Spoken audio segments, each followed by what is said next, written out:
and welcome to a brand new episode of the Comic Haul, my weekly comic show where I talk about the stuff that I bought this week and might interest you to go pick up. It's mainly due to get you guys into comic book stores to go out there and check out how comic book stores are nowadays and buy comics and get involved in it and see that there are more to comics than just superheroes, though the majority of stuff that I read is superhero related, but there's some different ones this week anyway. This is my weekly show. I have another weekly show on Sundays, 12:30 p.m. usually, called Dylan Knows. This week I will be doing a offshoot, weird, bizarre type of show. It's Snark Stock, which is an event that me and a bunch of friends are getting together tomorrow, and we're going to go hang out and have a lot of good time. And it is comic related. We're going to go to the Geppies Entertainment Museum downtown in Baltimore City. And in one of the rooms there is Steve Geppi, who owns Diamond Comics, is his comic collection, including actual number ones of Action Comics, Detective 27, Superman #1, Batman #1, the ones from the 30s that are worth millions of dollars, all behind lock and key and glass and alarms and all kinds of cool stuff. So should be a lot of fun.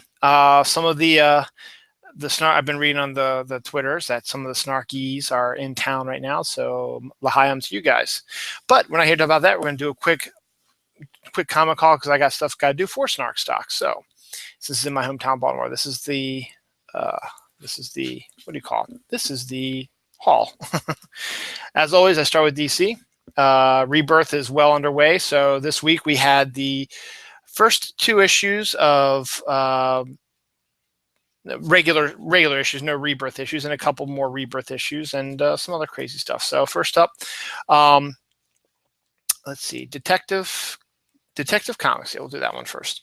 Detective Comics 934. Detective is going back to its original numbering. Back when the New 52 happened, they did not. They went back to #1, which upset a lot of people.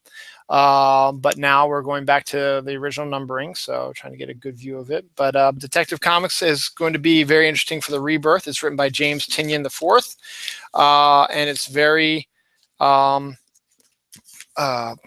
Family-esque. Trying to see who else wrote the Rebirth here.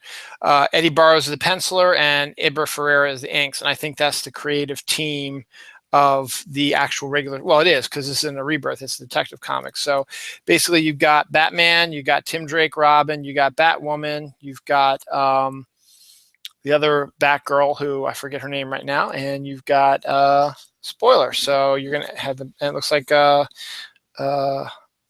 Clayface is going to play a huge role in this. So it looks pretty interesting. I mean, the fact that you're going to be able to get a weekly dose of Batwoman and gorgeous artwork by Eddie Burrows, and giving Batman a chance to work with his family, and it should be really interesting, should be a lot of fun. So, and there's probably going to be more characters who were in the previous runs before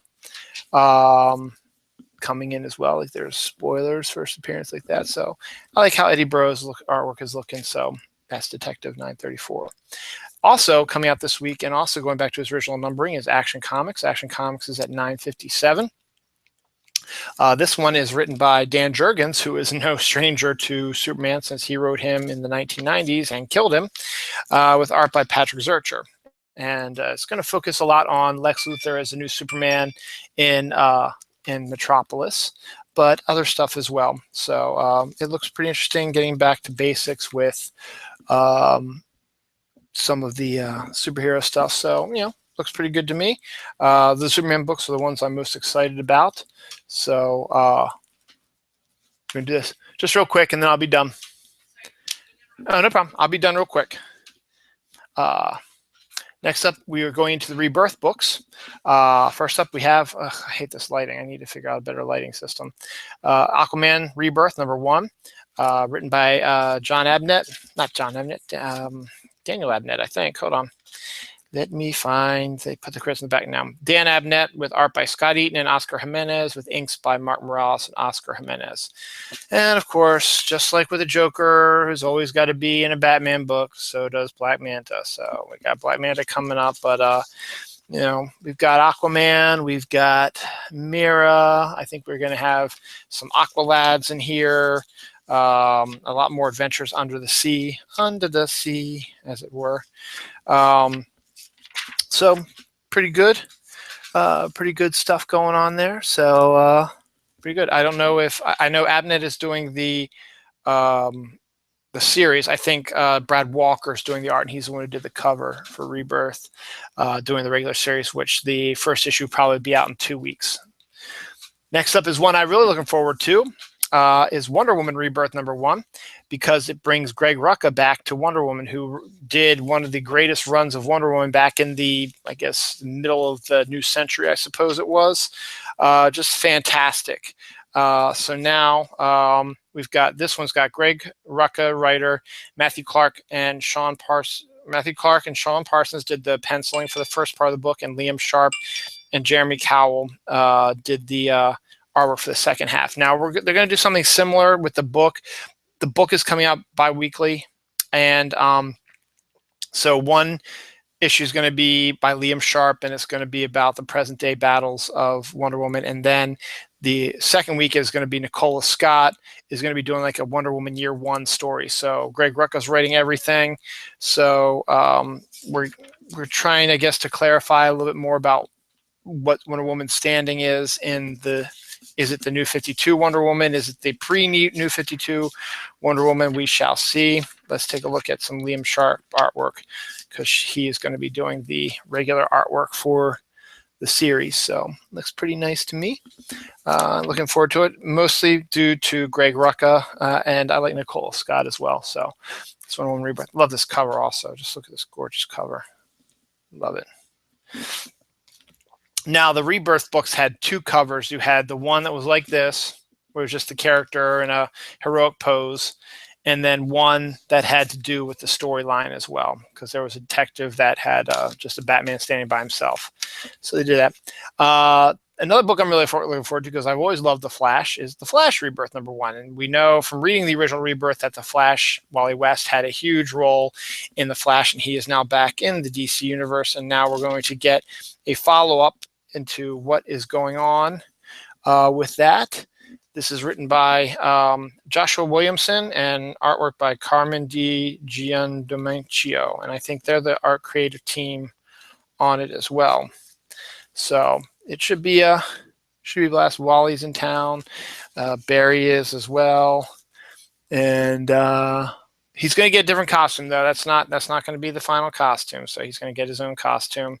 You can get a little quick preview of it here. He's going to be a member of the Titans when it comes out. So it's Flash Rebirth #1. That's it for the Rebirth books. I talked a little bit about this last week. DC does digital books, and they do DC Bombshells and Injustice. DC Injustice World, or whatever it is, based on the video game or whatever. They also do one called Adventures of Supergirl, based on the TV show that's on, well, was on CBS and now has moved to CW for its 2nd season. And basically what this does is this collects the digital comics, which are like 6 to 8 pages long, into floppy format, as it were, and gives you about 3 or 4 stories. So you're going to have different creative teams on it. They're all written by Sterling Gates, though. But we've got Emanuela Lupacchino and Ray McCarthy, the art on that one. And there's probably some other. Or maybe not. Maybe she did the whole thing. But it's some, it's if you like the Supergirl TV series, you will definitely like this series. If you don't get it digitally, you can pick it up in floppy format as well. So Supergirl #3 is out. I also talked about this before. Hanna-Barbera has joined forces with DC and have created updated versions of their old cartoons. We've already seen Scooby-Doo. His updated version is Scooby-Doo and the Apocalypse. We've also seen the updated Johnny Quest, Space Ghost, Herculoids, and Hawkman. Not Hawkman.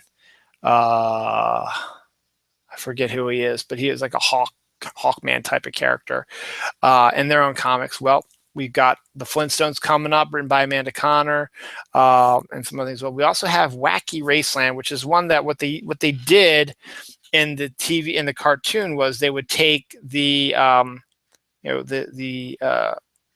animated characters and have them have car races like it's a pre-Mario Kart. What they decided to do with this is make it a little bit more grown up and make it more like Mad Max. So you get more of a Mad Max-esque feel to it, and I think is a bit more for adults. I wouldn't necessarily, I guess all of them are, because, you know, I guess the Scooby-Doo Apocalypse, you don't want to see that as well. But it's a very, very Mad Max-esque vibe. So if you like Mad Max, you might want to check this out. But as I said, I don't think it's for kids, even though it's based on a cartoon that was for kids. It's written by Ken Pontac with art by Leonard Manco. So Leonard Manco's got some good artwork. And yeah, there's some crazy weird stuff going on. And I guess they are going to follow each of the racers as they race and have each of the ventures. So it's a #1. I figured check it. I probably won't last long with it. I think I'm going to stick with Scooby-Doo because it's written by Keith Giffen and James DeMatteis, and I think I'll stick with the Future Quest, which is the Johnny Quest, Herculoid, Space Ghost, and all those, because that looks good too. And we'll see about the Flintstones. I love Amanda Connor, so we'll see. That's it for DC. Marvel. Marvel started there. May as well start with these then. Started Civil War II last week with the first issue of that coming out.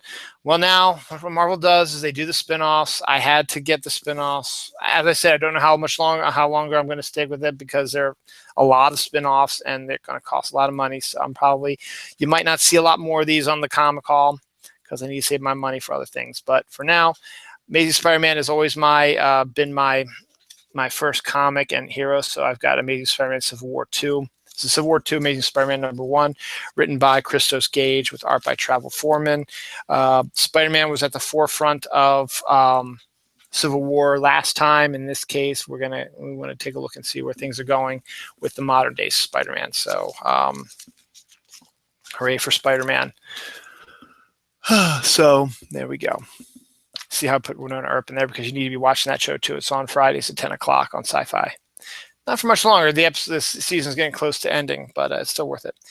I got a story behind this one, but I also got Gods of War #1, Civil War Gods of War #1, focusing on Hercules.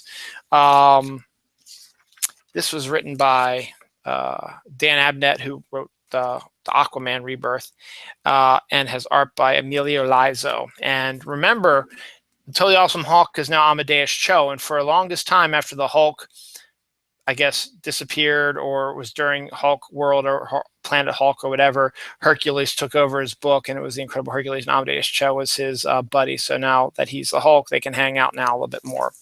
So, but there's an interesting thing about Hercules, and I guess this is another reason why I decided to grab it, is because Bob Layton, who's a great comic artist and writer, he wrote a number of future Hercules stories, which were phenomenal, which were so good, and I love reading them. And so anything with Hercules is always fun to read. So I'll check that out. As I said, you're probably not going to see a lot of Civil War II mentions on here, because I can't afford all the crossovers they're going to have. And then, to be honest, they don't really interest me all that much either. So I'll pick up ones I'm interested in, but just be aware that if you're interested in reading Civil War II and want to get the whole story, I guess, there are a ton of crossover miniseries. So go to your comic book store, and just because I'm not getting them doesn't mean you guys can't. So go and check out whatever. There are going to be new ones every week, and sometimes these will pop up twice a month, whatever. Pick them up. There's going to be all different kinds. There's going to be mutant ones. There's going to be Captain Marvel ones. There's going to be all kinds of crazy ones, and I'll pick and choose the ones I like. If it looks good or they has a good creative team, I'll let you know on the Comic Haul. But I'm telling you right now, forefront, I'm not going to be buying all the Civil War II stuff, and I might not be buying all Civil War II, because it tends to fizzle out for me, because they do these crossovers every year, and they do these multiple miniseries every year, and it's a big cash grab, really. Yeah, hell, they got my money this week, you know. But still, it's just, can we do something different for us? Well, rants over. But another wing of Marvel that's doing really well is their Star Wars comics, because Darth Vader is selling extremely well. It's in the top 10, I think, of best comics sold this month. But because they have the license, well, Disney, who owns Marvel and owns the Star Wars stuff, has the license to it now. Marvel is doing all of these Star Wars miniseries, stuff like that. This is Star Wars miniseries that, fans of the movie that came out last year, Force Awakens, might want to check out. It's Poe Dameron. This is number 3, came out this week. Great writer in Charles Soule and great artist in Phil Noto. So if you liked Poe and want to learn more all about Poe, definitely check it out. And Phil Noto and Charles Soule doing a great job. The only thing I'm disappointed about is that Chris Eliopoulos used to do a BB-8 backup, and it hasn't been in the last couple issues. So I'm just wondering if it was just maybe in the first issue. So we'll see. There's Poe right there. So I got that because I like Poe, and he's an interesting character. Han Solo will be coming up soon too, so you'll probably see that as well. That's it for Marvel. A couple of independents. Well, one, I'll start with this one because this is kind of a cross genre. DC Comics has a all-ages book called Gotham Academy. It's about a prestigious children's school in Gotham, and it focuses on their adventures. And Boom Studios has a book called Lumberjanes about basically Girl Scouts, but in weird supernatural wood type of things, and they deal with all kinds of weird stuff. Well, they got the bright idea of let's cross them over, and so we get Lumberjanes Gotham Academy number 1 of 6. Let me see if I can get a better view of it because I got to figure out a different way to do the lighting on this to get the covers here. It's written by China Cluxton Flores, who's a really great writer, with pencils by Rosemary Valero O'Connell and inks by Maddie Gonzalez. So I think if you haven't read either of these books, I think you'll be able to understand what's going on. We'll find out when I read them. But I read the first 5 or 6 issues of Lumberjanes with my daughter, and I have all the Gotham Academy ones. I just haven't read them yet. But it looks like a fun all-ages adventure and something different. As I said, in comics, there's a lot more to comics than just superheroes. So, and you get a little sneak preview of the Backstagers, which is going to be an original series from Boom Studios also. So if you like what you're reading here, you might want to check that out as well. So this is Lumberjanes Gotham Academy, crossover between DC Comics and Boom Studios. And it's very well worth it because I love both series. And as I said, there's something different. If you want something different from comics, that's the perfect book to get. And it's for all ages. Get it for girls, boys, whatever. They should like it too. Now we got a couple of independents from Image, and that's really about it. And then I got a trade, and then I'm going to be out of your hair because I got stuff I got to do. Howard Chaykin's a very interesting guy. He's been around forever, it seems like, and he's got a very distinct style. And he always pops up, every once in a while doing stuff. Well, he's got another series focusing on a loner with lots of sex and drugs and violence. But this one is called Midnight of the Soul. It looks beautiful. It's Howard Chaykin. I had to pick it up. It's the first issue. I talked about it on my show. Dylan knows I do a comic show. But it's Howard Chaykin, and you just have to buy Howard Chaykin stuff. And it's gorgeous, as always, because Chaykin is a gorgeous artist. And it's interesting story, but yes, there is sexual stuff, there is drugs abuse, there is all kinds of stuff, as well, violence and all kinds of crazy stuff. So I think the basic is a former World War II soldier who's suffering from PTSD decides to travel across America on Route 666, but gets involved with the mafia and women and stuff like that. So it's Howard Chaykin, and you know what you're going to get with Howard Chaykin. It looks good. It looks gorgeous. I'm going to read it because I like Howard Chaykin. The last is a little bit of a funny story. Talking about Snark Stock, a group of me and my friends, including my wife, who snark TV shows and movies, especially the sci-fi movies. That's how we met 5 or 6 years ago. So, we get together every year and meet face to face, and we get along just as well as we do online. So that's always great. So we're going to have another one tomorrow here in Baltimore. So we're prepping for that. But what got us together was our mutual snarking of the old sci-fi movies that they no longer really do that much, the Sharknadoes and stuff like that. But before Sharknado took off, they used to do weekly sci-fi movies that were all really, really bad. and they took off, and that's how we became friends. Well, comics decided, you know what, because Sharknado did really well, why don't we try to do something similar but with comics? So they created Grizzly Shark. This is issue number 3, Image. In this case, the issue is called Grizzly Shark versus Sea Bear. So shark, water, bear, grizzly, you reverse them, you get it. If that's the type of the old sci-fi type of stuff you're used to, you're gonna like this book. Ryan Ottley is the writer artist. He does the artwork for Invincible, or used to do the artwork for Invincible. But it is, again, extraordinarily gory, extraordinarily silly, your typical sci-fi-esque type of things to expect, you know. Stupid, silly plot lines, crazy fight scenes between giant grizzly bears and giant sharks. Here you go. Here's the money shot, as it were. So I've got the first couple issues. They're basically they take different aspects of these like sci-fi type of movies, and they pretty much do a self-contained story that sort of is connected, but they're self-contained in the issue. So Ryan Otley's a good artist. It's stupid, silly fun. If you like the sci-fi movies, this is totally for you guys, Snark Alex, and for everybody else. Grizzly Shark versus Sea Bear. Yeah, we should see that on Sci-Fi sometime. Finally, and I'm going to be out of your hair, I bought this. I was going to buy this. Came out last week, but I didn't have enough money because I bought a lot of stuff last week. But I wanted to get it, so I went back and decided I was going to get it, and I was going to wait for the weekend because my store does weekly discounts on everything, and one is always like a 50% off a trade. So I figured, I'll pick up the trade then, get 50% off, so it'll cost me half price. So I went, I did, I bought it, I got it for half price. I'm glad I did, and this hence the name of my episode. This is the Spider-Woman trade. Collects the first 5 issues of the new Spider-Woman series from Marvel with Jessica Drew as pregnant Spider-Woman. It's written by Dennis Hopeless, with art by Javier Rodriguez and inks by Alvaro Lopez. It's gorgeous to look at. It's fun.